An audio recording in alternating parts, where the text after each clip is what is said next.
Hai guys, okay, so sebelum ni kita dah belajar topik mutasi. Apa itu mutasi? Ingat lagi tak? Mutasi adalah perubahan yang berlaku pada struktur ataupun bilangan kromosom maupun gen. Kita ada dua jenis mutasi, iaitu mutasi kromosom dan juga mutasi gen. Sebelum ni saya dah cakap mutasi kromosom ni dia berlaku sama ada disebabkan oleh proses pembahagian sel dia ada problem, and then untuk mutasi gen pula satu penyakit tu dia boleh diwarisi daripada parents. Means sama ada parents dia tu pembawa ataupun ada penyakit tu.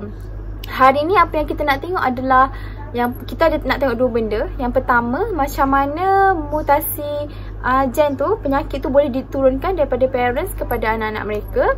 Dan juga kita nak tengok juga kaedah untuk kita kesan satu penyakit tu. Kita ada dua kaedah. So, before kita teruskan pembelajaran ni, tolong baca kriteria kejayaan macam biasa. Apa yang kamu kena capai, apa yang kamu kena dapat di akhir pembelajaran ini.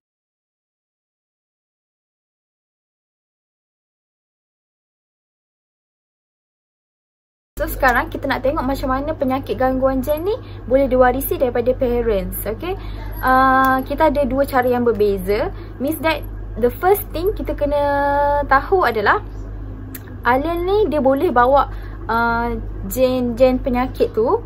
So kita ada dua kaedah macam saya cakap tadi. Means that setiap penyakit ni kita kena tahu sama ada gen tu terletak pada kromosom autosom ataupun kromosom seks. So bila kita tahu dua benda ni, baru kita boleh tahu kita nak guna cara yang mana. Kebiasaannya penyakit gen ni dia terletak dekat kromosom X. Yang kita kena tahu sama ada penyakit tu dekat kromosom autosom ataupun kromosom seks. Contohnya untuk penyakit yang terletak dekat kromosom seks, for example kita ada buta warna dan juga hemofilia. Untuk penyakit yang terletak dekat kromosom autosom, kita ada anemia sel sabit, albino dengan thalassemia. So kita tengok cara dia pula. Yang pertama, kita nak tengok contoh penyakit yang disebabkan oleh gen resesif terletak pada autosom. Kita tengok contoh albino. Okey, awak tengok yang ni first. A besar ni dia adalah alel normal dan dia dominant. A kecil mewakili alel albino dan dia adalah resesif. Okey, bila salah seorang individu ni dia ada genotip A besar, maksudnya dia adalah normal.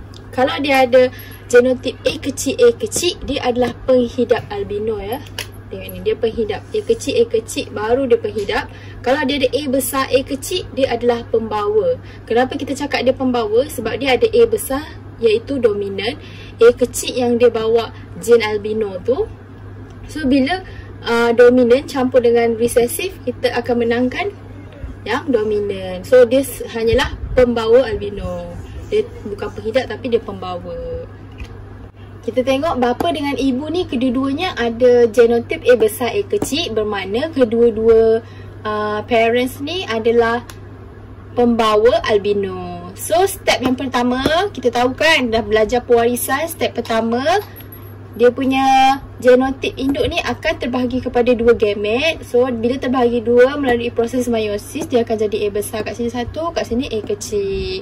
Sama juga dengan bapa.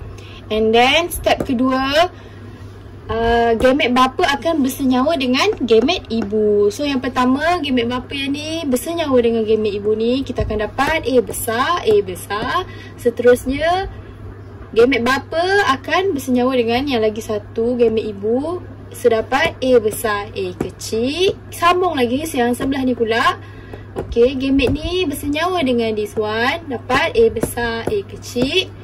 Sambung yang the last one, this one akan bersenyawa dengan gamet ibu yang ni, dapatlah A kecil. So kita dah dapat genotip anak. Okey, untuk A besar ni, ini bermakna dia adalah normal. Yang ni dia ada A besar A kecil, dia adalah pembawa albino. A kecil adalah penghidap albino. Bermakna kat sini dia punya kebarangkalian untuk anak dia dapat penyakit albino adalah 1/4 ataupun 25%. Maksudnya satu orang daripada 4 orang anak, bersamaan dengan 25%. Sekarang kita nak tengok contoh penyakit terangkai seks diwarisi. So buta warna ni dia dikawal oleh gen resesif pada kromosom X dekat kromosom seks. Okey, yang pertama kita ada XB besar. B besar ni kat atas ni adalah untuk alel normal dan dia dominan. XB kecil dia membawa trait buta warna dan dia resesif. So kalau satu individu tu dia ada genotip XB besar Y ataupun XB besar bermakna dia normal. Okey, XY ni kita tahu untuk lelaki, XS untuk perempuan. Seterusnya, kalau dia ada XB kecil Y, XB kecil, dia adalah penghidap buta warna. Manakala kalau dia ada XB besar dan dia ada XB kecil kat sini, dia adalah pembawa. So kenapa dia pembawa? Sama macam tadi, B besar adalah normal, B kecil adalah buta warna.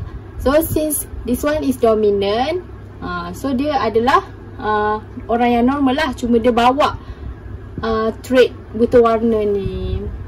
Kenapa kat sini dia ada perempuan sahaja? Sebab kalau lelaki dia ada X dengan Y. So kalau salah satu dia dah B kecil, buta warna lah. Kalau satu dia B besar adalah confirm dia normal. Okey, kita ada bapa yang normal, XB besar, Y. Ibu yang merupakan seorang pembawa, XB besar, XB kecil. Okey, step pertama yang kita tahu, alel ni akan terbahagi kepada 2 gamet. So XB besar sini, Y kat sini, ni pun sama, terbahagi kepada 2, XB besar, XB kecil. Tu step pertama. Step kedua, gamet bapa dengan gamet ibu akan bersenyawa untuk hasilkan genotik anak ni kan. So XB besar ni akan bersenyawa dengan gamet ni, XB besar, dapatlah XB besar. Seterusnya XB besar ni dengan XB kecil ni, dapat yang ni. Y akan dengan XB besar ni, XB besar Y, then Y ni dengan XB kecil ni, XB kecil Y. So means that sekarang kita ada 2 anak perempuan dan 2 anak lelaki.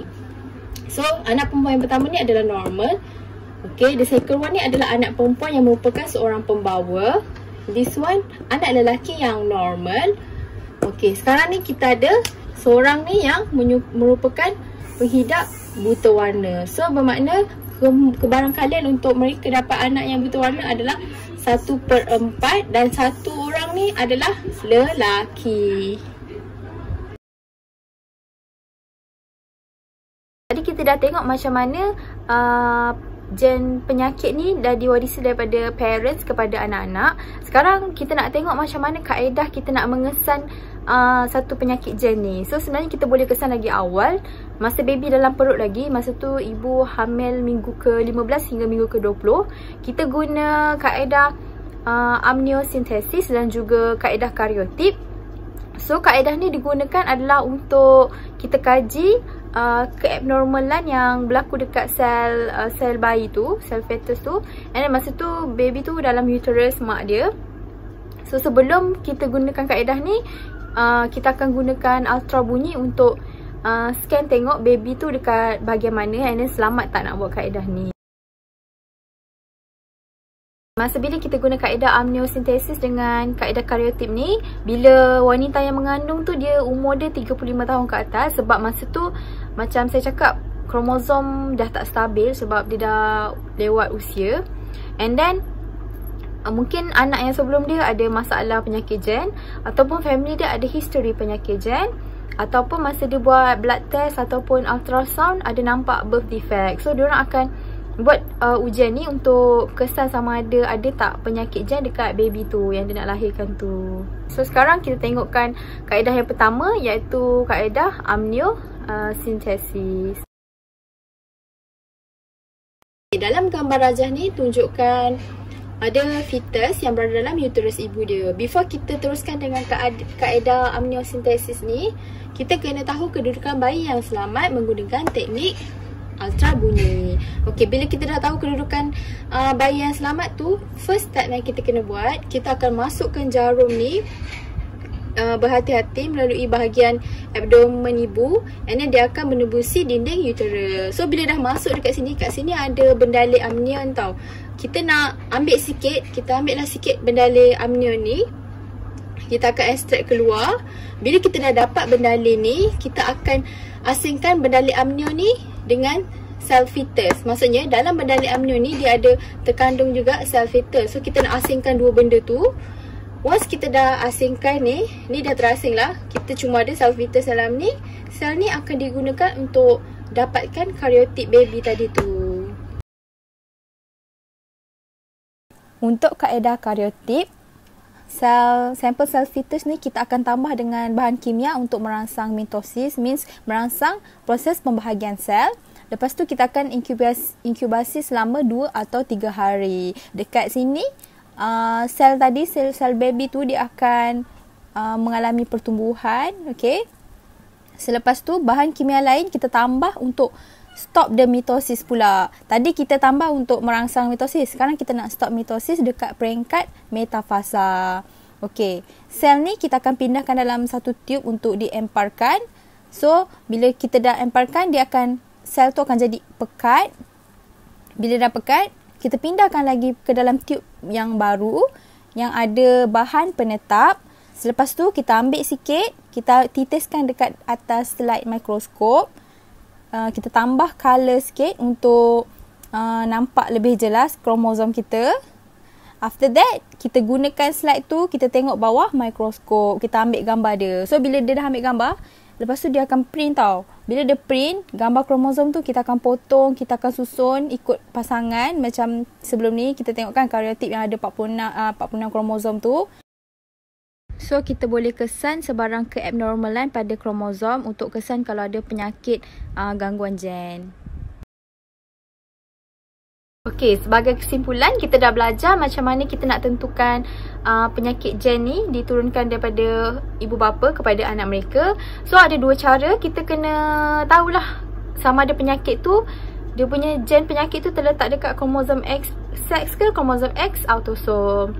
Seterusnya kita tengok juga pada kaedah untuk menentukan atau mengesan penyakit gen ni before baby tu lahir lagi. Kita dua kaedah tu, nama dia kaedah amniocentesis dengan kaedah karyotis. So sebagai kesimpulan lah, kita dah belajar tentang benda ni semua. Kita kena lebih aware. So kalau anda kata in the future kita rasa kita ada masalah, cepat-cepatlah jumpa doktor apa semua. You will become a mom. And kita kena bersyukur lah apa yang Allah bagi. Allah pemudahkan segala urusan dan bersyukur dengan semua yang Allah dah bagi. Thank you.